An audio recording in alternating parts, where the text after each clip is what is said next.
He is the sword that took down the Knights of Hanoi, the hero of Link Vrains, previously known as Unknown. Here are 5 facts about Yusaku Fujiki, aka Playmaker. Changes in Yusaku's story.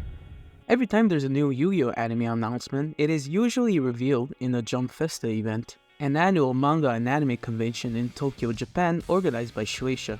When Yu-Gi-Oh! Vrains was first revealed at Jump Festa 2017, Yusaku was described as a high schooler and a hacker who doesn't like standing out, but who got drawn into encounters with people as he tries dueling for once. It seemed that at first, he was supposed to be a beginner duelist that eventually became the best duelist of the show. However, during the release of the series, Yusaku was already an experienced duelist who was beating his main enemy, the Knights of Hanoi, left and right even before the first episode. Something obviously changed in between the release of the announcement and the first episode, but it definitely would have been interesting to see the rise of a beginner duelist to an expert.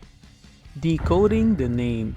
In the world of Yu-Gi-Oh, characters' names often hold subtle yet meaningful clues about their roles and personalities. Yusaku, the central protagonist of the series, is no exception. Like every protagonist, his name contains the character Yu for game, which serves as a symbolic nod to the world of games as intended in the original series. Saku in kanji also means work. His surname, Fujiki, means wisteria tree, the blue and pink coloring of which matches that of his hair. The kanji of his given name can also be translated as playing and making, which is most likely a pun of his VR name, Playmaker.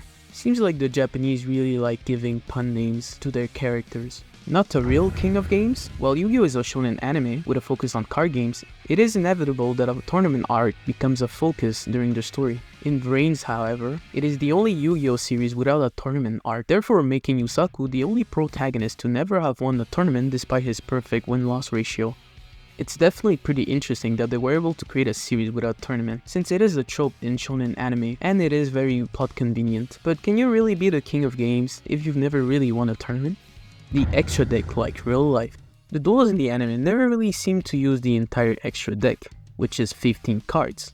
Often they go under 10 cards at most from the extra deck. But in his final duel against Ai, Yusaku actually uses exactly 15 cards from the extra deck, and a lot of them are actually cards that we've seen during the show.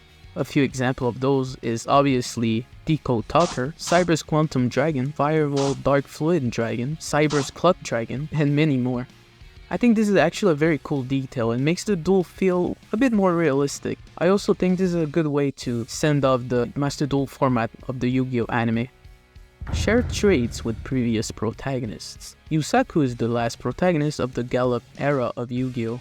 Gallop being the main studio animating them.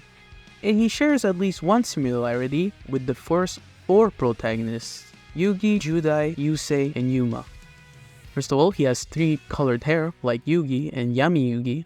Like Judai, his father is not a main component of the plot. Like Yusei, while he does have a lot in common and is often compared to him, the most interesting one to me is that they are the only ones that haven't fallen in darkness unlike the other protagonists. And like Yugi and Yuma, he has dueled his partner in the final episodes of his series. So these were 5 fun facts about Yusaku Fujiki. If you like this video, comment down below if I should do another character. In any case, thanks for watching and see you next time.